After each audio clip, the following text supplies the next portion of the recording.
কল্পনা করে করছেন তো না কেউ? এমন কেউ আছে আমি করি নাই? আছে সবাই, আমরা সবাই কোনো কোনো প্ল্যান করছি।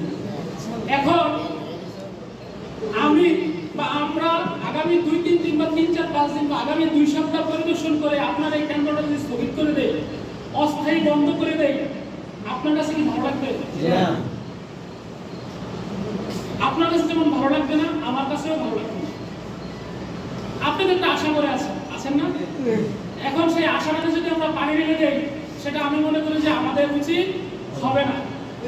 যেই কাজটা আমরা আশুগঞ্জ উপজেলায় খুব শক্তভাবেই হাতে নিয়েছিলাম, কিন্তু ওনাদের দিকে তাকিয়ে বেশ কয়েকটা কেন্দ্র আমরা ওইরকম কঠোর সিদ্ধান্ত নিতে পারি না। আমি চাই আপনাদের এই সরাইল উপজেলায় ওইরকম 2-1টা কঠিন সিদ্ধান্ত যেন আমাদের নিতে না হয়, সেই সুযোগটা আপনারা আমাদেরকে দিবেন না। ঠিক আছে তো? সেই সুযোগটা আপনারা আমাদেরকে দিবেন না। আচ্ছা, আপনাদের কাছে আমাদের কি চাওয়া বলুন তো? আমরা পরিবেশনে গেলে আমাদেরকে নাস্তা পানি খাওয়াবেন, 2-400 টাকা করে দিবেন, ওইরকম না। তাহলে চাওয়াটা কি?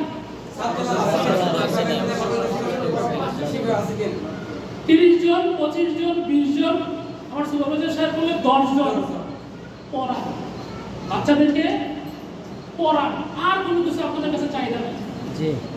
কি চাহিদা কি?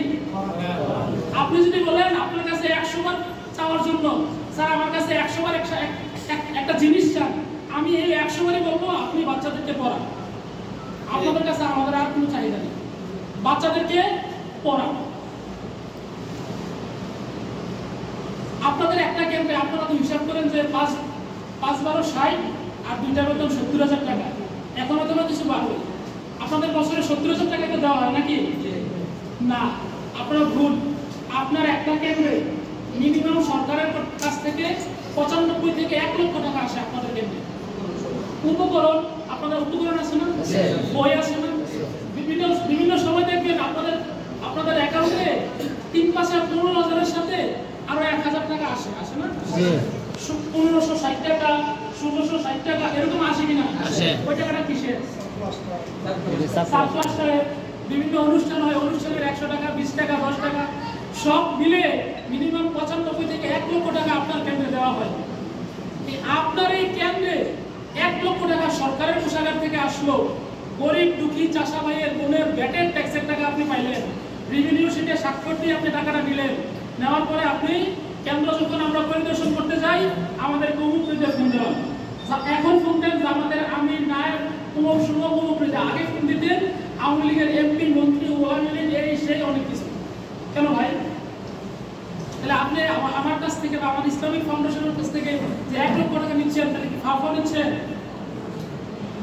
দরকার নেই, দরকার না।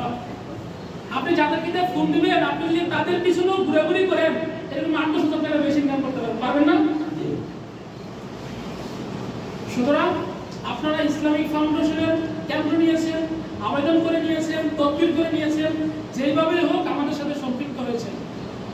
বাচ্চা পড়াবেন 30 জন, 25 জন, ওনার মধ্যে একটা মিনিমাম 10 জন, মিনিমাম 10 জন, তারপরেও পড়া। আর দয়া করে আমাদের বইতে পড়াবেন। এই একটা বিষয় আমরা খুব ভুগি, আমরা এই ভোগান্তিতে খুব আছি। আপনার বাচ্চাও আছে, আপনার স্থানও ঠিক আছে, উপকর্ম আছে, সব আছে, কিন্তু আপনি আমাদের ইসলামিক ফাউন্ডেশনের বই পড়েন না। আপনি আপনার মাদ্রাসা করান, আপনি এতিমখানা চালান, আপনি হেফজাখানা চালান, সব চালান, ঠিক আছে ভাই, আপনি সব কাজ করেন, আমার কোনো আপত্তি নাই। আপনি শুধু আমার কেন্দ্রটা ছেড়ে দেন। আপনারা এখানে আছেন অনেক আলেম মানুষ, নিজের প্রতিষ্ঠান আছে না? কি করে নিজের প্রতিষ্ঠানের সাথে আমার গণশিক্ষা কেন্দ্র একটা নিয়ে যায়, সেইখানে গণশিক্ষার বই পড়ায় না, তাদের বই পড়ায়। করেন ভাই, আপনি আপনাদের বই পড়ান, কিন্তু 1 ঘন্টা 1.5 ঘন্টা আমার বইটাও পড়ান। কিন্তু আমার বইটা কি সমস্যা আছে? না, আমার বইটাতে উল্টা পাল্টা লেখা আছে। যদি উনি একটা কথা বলছেন, যদি আমি ভিডিও বিষয়ে অনুষ্ঠান একটা ট্রেনিং করেছি, ওইখানেও বলেছে যদি